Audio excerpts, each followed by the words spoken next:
Hi, I'm Holly, and with my sister Heather, you're listening to Haunted Family Podcast. A podcast about the paranormal, unsolved mysteries, and even some true crime. And definitely not weekly. No, we used to be. Oh well. We should be getting back into it now that swimming is over. Yes, but yeah, we should. You decided you were going to go crazy and become a swim official. Yes. Well, I mean, I say swimming is over, but swimming is only over like for a couple months because the musical has started, and then we start year-round swimming as soon as the musical is over. Lovely. Yeah, well, actually, I say we start year-round swimming, and I have to drive an hour and 10 minutes to get to the pool. Yes, I have been watching Unsolved Mysteries lately because it's on Hulu and Amazon Prime. Like old Unsolved Mysteries, or have they done a remake of it? No, it's like old Unsolved Mysteries. And it's kind of fascinating because I kind of think that without meaning to, we've fashioned this podcast around Unsolved Mysteries. Well, I mean, I was absolutely obsessed with Unsolved Mysteries in my childhood. I know. But it's so funny, like, because, you know, you're watching these old episodes, and clearly some of them have been solved. Like, the one I was watching, like, 2 nights ago as I went to sleep was Green River Killer. And, I mean, obviously, we know who he is now. But the episode was this guy saying that he fully believes that his brother is the Green River Killer. And he, like, laid out all these facts about why his brother is the Green River Killer. Spoiler alert, his brother was not the Green River Killer. I bet that makes for a very interesting Thanksgiving. Yeah. I mean, like, well, the brother is gone now, but still, I mean, I would never go on Unsolved Mysteries and say that I think that you are the Zodiac or something. I mean, you can't be the Zodiac because you're too young. I am not Zodiac. I was not even alive. Although, I have been reading a couple books on Zodiac lately, and I have some theories about who Zodiac was. I mean, I was just thinking, like, serial killer that's not been caught yet. Like, you know, so Zodiac came to mind. I mean, it's really crazy, like, you know, watching those, and you're just like, we know who that is, and it's not your brother. But it's really kind of funny. Like, I just put it together. Like, while I was watching that episode, like Green River, Gary Ridgway, both GR. Yeah. Kind of fitting. I know. It's like, but when they named him Green River, is because he was dumping bodies near the Green River, not because maybe he was dumping bodies near the Green River because it went with his name. Maybe he was thinking that far ahead. And he was like, well, you know, I want to be a serial killer, and I want this all to coordinate. So that years from now, True Crime Podcast will be like, and I wonder if there was a connection between his name and his name. Exactly. I saw this meme. Okay, this is the absolute last sidebar before we jump into today's super fascinating topic. I saw this meme, and it was like, serial killers are a lot like comedians. Because either you're good enough that you become an HBO special, or you're so lame that you keep popping up on bad podcasts. Truth. Yeah, I was like, ooh, that's actually true. I should share that to our Instagram page. I know. I'll try to find it and send it to you. Okay. Today's topic is very freaky. It almost seems like an urban legend, but it actually happened. Do you know who we're talking about today? I think so. Oh, I hope that we have researched the same topic. So today we are talking about Daniel LePlante, which I will translate that from French to Daniel LePlante. Ooh. I know. I'm showing off my French skills tonight. So, well, I think we researched the same topic then. Okay, that's maybe. Good. So, unless there's 2 killers with the same name. No, but I did find in my research that, like, also in Massachusetts, there was a guy named Daniel LePlante that died, but it's not the same one. So that's a very unfortunate last name to share. Like, I would not want to share a last name with a serial killer. Well, he's not a serial killer, a murderer. Yeah. Because not everybody who kills people are serial killers. Oh my God. I get into this conversation with people all the time. Like, particularly with Lizzie Borden. I don't know how many times I have to correct people that Lizzie Borden, one, she was acquitted. She is technically innocent. And two, she was not a serial killer, even if she killed them. Right. Well, same with this guy, because he killed 3 people. So he didn't kill enough to be a mass murderer. And he didn't have a cooling off period, because you need to kill 3 people in order to be a serial killer. But there's always that cooling off period. But he didn't have a cooling off period. It all happened in the same moment. Yeah. So he's just a murderer. And you know what? You can be just a murderer and still have a interesting story. It's not just all serial killers in the world. A lot of podcasts and YouTube series and people who consider themselves part of the true crime community just want to focus on like the big splashy serial killers. Right. But there's some like really like weird and twisted just regular murderers out there. We really live in a weird and crazy world. Right. Well, I mean, that's why we always do a stupid criminal at the end of every episode, because people are weird. Anyway, so Daniel is actually like, the murders are actually like not really what he's well known for. No. He's not really well known, but that's not what people like cringe over. A little backstory on Daniel.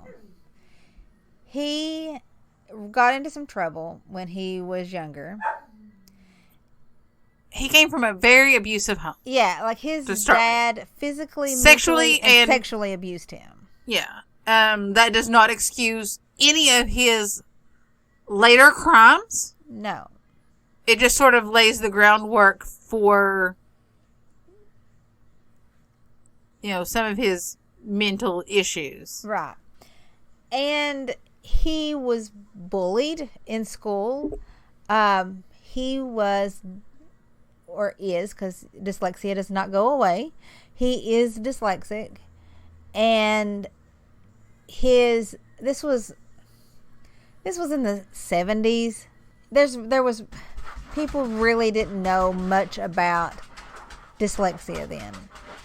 I mean, honestly, it is 2020 and they still don't really know. I mean, we know about dyslexia, but people who should be helping, it is still a struggle for kids with dyslexia to get the proper interventions. Exactly. So I'm trying to say that in a nice way, because there are some fantastic school systems out there that are going above and beyond and doing everything that they can so those kids don't get lost in the cracks. And then there are parents like myself who have had to fight for years and then just do it themselves to get the proper intervention that's needed, because our school system does not opt to do an Orton Gillingham method of reading intervention. They buy like whatever's the cheapest or something. I mean, I don't know what they buy or what their rationale for buying it is, but it's been proven time and time again, this is my soapbox, that an Orton Gillingham type method is what you need to teach dyslexic children how to read.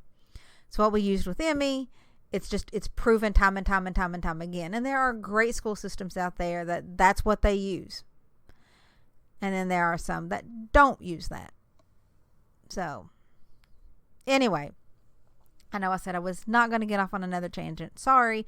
But it kind of goes along with the story, because in the 70s, he was just labeled stupid and lazy and unteachable. And that didn't help that he came from a really bad home life, and so he came to school dirty and smelly, and he was awkward. And his classmates viewed him as the weird one. And it's never good to be the weird one. Right. So he got into some trouble, and they sent him to a psychiatrist. Which you would think, oh, this is fantastic. He is now on the road to getting the help that he needs. No. The psychiatrist started sexually abusing him. In 1986, he got the phone number and address of 2 girls. They were sisters. They lived with their dad, and their mother had recently died of cancer. Annie and Jessica Andrews was the name of the girls. And so Daniel called them and told them that a friend gave him their numbers. I don't actually know who gave him the numbers. He had previously burglarized their house. Right. So, I mean, because he, like, in late teen years, and, you know, he had started burglarizing homes. Or as Emmy would say, burgled. Yes, burgled. He kept calling Annie and, you know, asking her out, and he played off that he was nice looking, and, you know, he described himself opposite of how he really was. So Annie agreed to go out on a date with him, and she said it did not go well. She was catfished. Yeah, she was catfished. I think that is the term that kids use these days. Yeah, before catfishing, she was catfished. Like, you know, there was no online presence, obviously, but yeah. So he showed extreme interest in the fact that her mother had recently died, and she just thought the whole thing was just weird. It was just too much for her. So she didn't go out with him again. But Annie and Jessica really missed their mom, and they started playing with a Ouija board. And they would ask questions to their mom, and they started hearing knocking. Which, you know, if you're playing with a Ouija board and you start hearing, you know, audible sounds in your house, you would think, yes, I'm getting a sign from the other side. Exactly. And so they assumed that they were talking to their mother. But that was not the case. No. This went on for a while. Like the tapping and the knocking and stuff being moved around. And the girls were terrified. They went downstairs to the basement once, and there written on the wall was, "I'm in your room, come find me." And the girls freaked out and ran to a neighbor's house, and their dad didn't believe any of this, and he kept thinking that they were making up the story so they could get attention. Which, I mean, rightful, I guess, to think that, because, I mean, they had a lot of bad things just happen to them. Until one evening when the dad walked into Annie's room and found someone standing there wearing a dress and a wig and makeup with a hatchet in their hand. Yeah. This person then attacked the father and, you know, of course, tried to kill them. Tried to kill him. The police were called. The police arrested the person. Well, the police found the person in a crawl space in Annie's room. Yeah. And it was Daniel. Yeah. He had been living in the crawl space for about 2 months. Yeah, he had food and a sleeping bag. Like, he was pretty set to just camp out there and stay. And the person they've been talking to, through the Ouija board that was doing all the knocks and the writing on the wall was, in fact, Daniel. Right. But I'm sure you all knew that's where we were going with that, because our listeners are smart. They listen to us. Right. Yeah. So, that, honestly, stories like that, stories of people living in crawl spaces really freak me out. Oh, yeah. Like, Emmy and it's not horribly uncommon. Right. I mean, that's why, like, every time I, like, look at houses, because I'm addicted to, like, Zillow and stuff. I don't know why, but you see these, like, spaces where, like, the basement opens up through this, like, hatch-like thing from the outside. I'm like, no, I couldn't do that. Like, that's just too much for me. But, like, Emmy and I always joke, like, when I have to go upstairs to the attic, I always like, do you want me to say hi to the homeless man? I mean, there's nobody living in our attic, but it's just funny. I don't know. You should get a camera for inside the house to find out. Well, there's really no room up there because I have so much junk in the attic that there's no way. So Daniel was placed in a juvenile facility, and he was there until October of 87. He lasted about a month when he got out, and then he started stealing again. He started burgling again. It really cracks me up when Emmy says that. He stole 2 handguns from a neighbor, and then on December 1st, 1987, he entered the home of Priscilla Gustafson, who was a nursery school teacher. She was also pregnant and had 2 kids. 2 kids. Yes, she had a son and a daughter. Well, he shot her and then drowned the children in each of the bathrooms. So, like, there was one child in one bathroom and then another child in another bathroom. He didn't just shoot her, though. He also raped her before he shot her. So he leaves that house and he kidnaps a woman. He kidnaps a woman a few towns over. So he doesn't kidnap in the same town that he killed. That woman got away, though. And the police were able to find him in a dumpster 2 days later.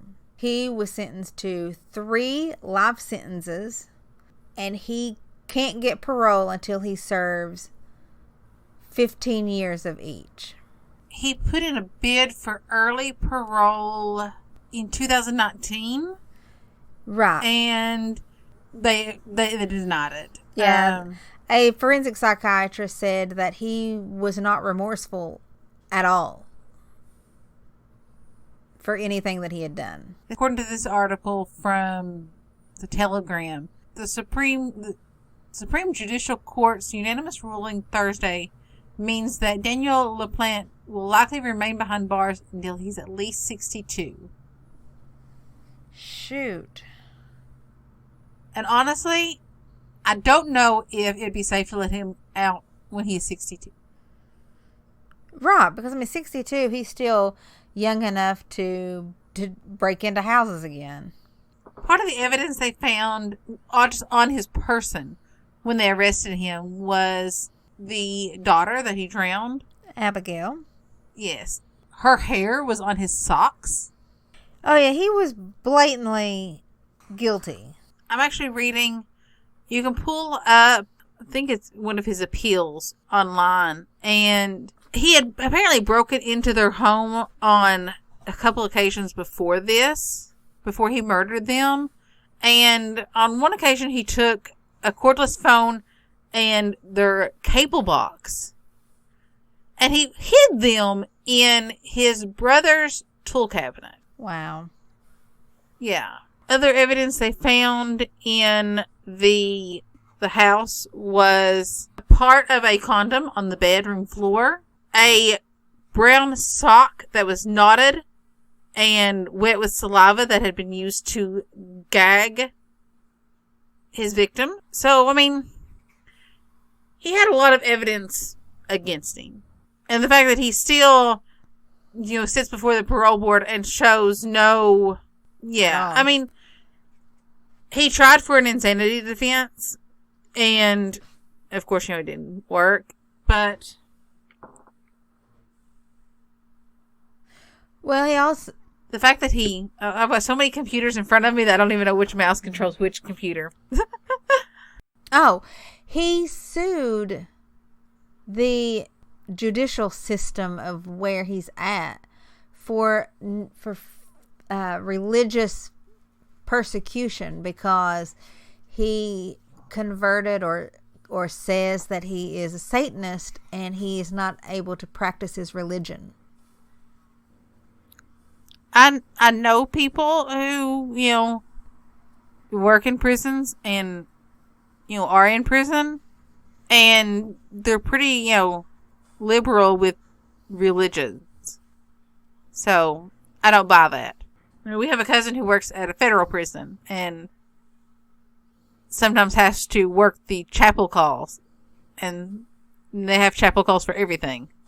Right. I remember him telling us that, yeah, there is, I believe he said that they even have it, they even have some Satanists there, but I don't, it's been a couple years, so I'm not 100% sure. So one thing I don't know, and I didn't really find, was, I mean, clearly he planned to kill Priscilla. Did he stalk her? Clearly it was just for a brief moment of time, because he just released in October. Like he did Annie and Jessica? I don't think so. Because he had broken into her house before, so he had some, From all reports that I have read, it was more of a, not that he stalked them, but maybe that he staked them out before as potential. But I mean, he didn't live in a crawl space and torture her like he did Annie and Jessica. So he just took advantage of the opportunity as it presented itself. Right. He would have done the same thing with Annie and Jessica if their dad hadn't been the one that found them. Oh, absolutely. I fully believe that it had escalated to the point that when the dad walked in, that had it been Jessica and Annie, they would have been hacked up with that hatchet, like Lizzie Borden. Yeah. Well, it's really fitting considering it's also Massachusetts. I know. I do think that he has issues, like, issues that a mental health professional needs to help him work through. Right. Like a real one, not one that's going to take advantage of him again. Yes. I don't feel that any of his past issues, the, abuse from his parents, abuse from his psychiatrist, negates what he did. His lack of remorse makes me think that he's probably a true psychopath. Yes. Well, actually, I was just reading earlier a really long study from the National Institutes of Health, looking at abuse cases dating back to the 60s and then following up with those kids periodically, showed that abused children are no more likely to be abusers when they get older than children who were not abused. Right. Which I know people tend to think the exact opposite, but this study shows. I don't actually know if I think this might be a little too disjointed, but I think it can come across too often that by bringing up the hardships from someone's childhood, that you're trying to dismiss what they've done as adults. Right. And that's not the case. Just because, yeah. But I mean, I feel like we do that, not we personally, but I feel like That happens all the time. I think that things that happen to us in childhood can set us on paths.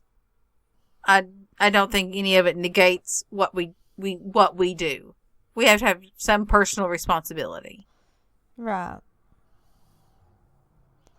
But personal responsibility is hard. That it is.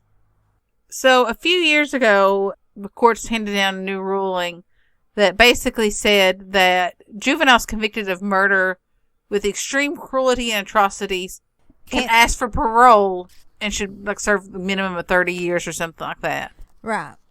Because they need to be reinstated into society. Yeah, basically. I think it goes back to the notion that, well, not the notion, back to that your brains are not fully developed really until you're in your 20s. I don't think mine's fully developed. And we've said this over and over again. Children make bad decisions. Okay, but there's a difference between you're making a bad decision and you're stalking a family, tormenting people, and then attempted murder, and then you murder 3 people. I mean, I feel like if that's your bad decision, you're probably where you deserve to be. I agree. There's a difference between see what else, like, what can a 17-year-old get in trouble for that they could go to jail? Okay, let's say a 17-year-old drinks and drives and kills somebody. That's a very bad decision that also resulted in death. That is also completely different than breaking into someone's home, torturing them, and murdering them. Exactly. And that's way different than living in the crawl space of someone's house for 2 months because they didn't want to go on a second date with you. I think the judge in the case made a really good call. I agree. He was resentenced. He had a resentencing hearing in 2017. And when you mentioned earlier that the forensic psychiatrist evaluated him, this is when they said in court that he is not remorseful for his crimes. Right. And I would think that having already served that much time in prison, you would have some remorse. You'd be able to have a little bit of introspection and be like, whoa, my life is really off course. And, and you see that in a lot of interviews with children who were convicted of crimes. Some of them who were convicted of murder, who were then re-interviewed years later as adults. They realize I made bad decisions. They have that introspection and they have that remorse. Right, like the girls in the Shanda Shayer case. Yes. I actually had turned off the comments on our YouTube video because we were getting so much crazy comments on that. But anyway, yeah, those girls have paid their debt to society. They showed remorse. And they have tried to move on. They will live with what they did for the rest of their life, no doubt. Absolutely. But they have that remorse. He has none of this. Right. And therefore, I honestly hope that he never gets out. And I hope that while he is in prison, he has to, I don't know what the terms of his conviction are, but I hope that he has to have some sort of therapy. Yeah. I hope so too. Because he needs it. He absolutely desperately needs it. But honestly, I wouldn't blame him for not trusting therapy at this point. Exactly. I wouldn't either after being, molested by a therapist. But he desperately needs therapy. Honestly, most of us need therapy too, but that's neither here nor there. Truth. Most of us also have not murdered anybody. Well, I think. I mean, that's true. I mean, we haven't murdered anybody, so I hope that our listeners haven't. if you have, send us an email at hauntedfamilypodcast@gmail.com and tell us about it. We promise not to turn you in. We're not like the cops in the BTK case. We're not going to say, hey, send us stuff. It's not traceable. He. No. I have a friend who is starting to get obsessed with like serial killers and all this. And he's currently mildly obsessed with Texarkana Moonlight Murder case. But I was talking about something and I was like, yeah, my sister won't get a home security system installed because of BTK. And he laughed and said, BTK was nothing. And I was like, well, clearly you're not obsessed with serial killers. I was like, because BTK was pretty seriously scary. I do have a camera now, but it is not tied to a company that is monitoring it. Like, there's no way that, like, you know, BTK will have to come out and Holly likes it because she can take pictures of herself for what not to wear. Yeah, I screenshot myself coming in and out of my house all the time. But no, the girls laugh at me because I keep it on, like, it gives me alerts, but I just keep it on live feed all the time. So I just like watch the front of my house, like, oh look. Huh. And you can find out if someone is trying to sneak into your house so they can live in your crawl space. That's right. Like today, I watched my mail lady put a package in my car instead of sticking it on my front porch. People like Daniel LePlante, just they scare me. Right. They do. Because I mean, you know, you never know when one of them's going to be living, you know, in your neighborhood. You never know when your Tinder date is going. Is Tinder even still a thing? It is, actually. Abby met somebody on Tinder this week. Yeah, like, you never know when your Tinder date is going to be, you know, someone like this. Right. Actually, I went on vacation last summer to Florida with my aunt and her husband. They needed an extra driver. So I went with them. And at one point, something happened and they wanted me to take an Uber to another hotel for some reason. And I was like, oh no. Do you know how many wild cases of people getting raped or murdered or whatever happens in Ubers and Lyfts and ride sharing in general? Ain't happening. So yeah, I didn't do it. Yeah, I don't blame you. Yeah. You just got to be careful. I made it out of Florida alive, though. I was really proud of myself. Yay. Our Florida listeners are like, it's not really that dangerous here. It's not. Florida was lovely. I can't wait to go back. Okay. Do we have a stupid criminal? Let me find my phone, because we have a stupid criminal. Wait, this has been a stupid criminal, like, week. It has been. I'm actually going to try to put video of our stupid criminal up on our YouTube channel. I'm blaming it on Mercury being in retrograde. I feel like Mercury is always in retrograde, though. It's not, but... Okay, so our stupid criminal this week is... it comes to you from Mingo County, West Virginia. And his name is Zachary Fowler. He is 18. And he was charged this week with reckless driving, destruction of property, assault on school employees, battery, fleeing, and obstruction. It's a long list, right? Yes. Well, he also somebody made the funniest YouTube video this week. It's him riding his ATV, doing donuts in the school grass, set to the Dukes of Hazzard soundtrack. That's funny. Yeah. So he got drunk. Of course, all good ATV stories involve drinking, apparently. Hold my beer. And decided to go and drive around Mingo Central High School. The principal and 3 juveniles were hit with debris. A car also sustained damage from him throwing gravel as he spun his tires around. I think he threw a beer at a police officer. Didn't we just say that teenagers don't have their brains not fully developed?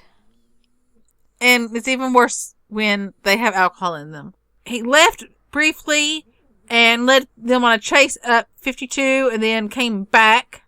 It was very funny to see police cruisers chasing an ATV. You know, that's country living out there. Yeah. We actually had a police chase in my town this week. Dang. Did you hear about that? I did not. An inmate from, well, he was housed in a jail downstate, but he had ties to my town, escaped and stole a vehicle. And they spotted him, like, close to, like, the next county over, and he led cops on a 30-mile police chase through my town. Like, from what I understand, they deployed spike strips and everything. Right. That's before they finally caught him. But that was not as fun as an ATV police chase. No. No, not at all. No, at one point in the video, I'm assuming it is the principal. You can just see him walking out there towards the ATV as he's doing donuts. Uh-huh. And in my mind, I thought that was our high school principal. That's how he would handle it. He's just gonna walk out there and be like, "Listen, you're being a knothead." Right. Because when I was in high school, our principal refused to call anybody a bad kid. He just called everyone knotheads. Sometimes the school was made up of 5% knotheads. Sometimes it was 10% knotheads.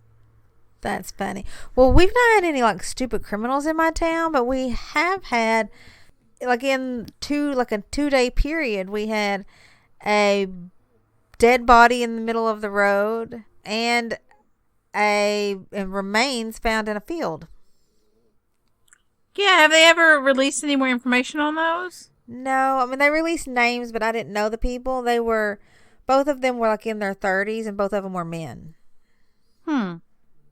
But, like, they don't know. I mean, they've released names, but I don't know anything else. So, crazy. That's actually what prompted me to go ahead and get my camera. Well, I'm glad you did. I've been harassing her to get a camera for a while now. Because I know we've mentioned on the podcast that she has weird things happen at her house all the time. But yeah, she has weird things happen at her house all the time. Like finding skull cans outside her window and things like that. And the time that someone tried to break into her house. Yeah. So she literally could end up in a Daniel LePlante, someone living in her crawl space situation. But now she has cameras. Except my crawl space fills up with water all the time, and we've had nothing but rain. So, if somebody is living under my house, they're drowned by now. Yeah. Well, also Sophie is scary. So, yeah. I mean, she's a sweetheart, but she's also like, she's extremely protective. She is. Okay. Well, thanks for listening. Thanks for listening. You need to check out our YouTube channel, Haunted Family Podcast. I will drop a link in the show notes. I actually just recorded a video recording for our YouTube channel right before this, so there you go. You'll get a bonus episode. And check out my Etsy shop, Cat Hair Glitter. I will also drop a link for that. Yeah. So, and it was awesome. Thanks for listening. Yes, thanks for listening. Bye. Bye.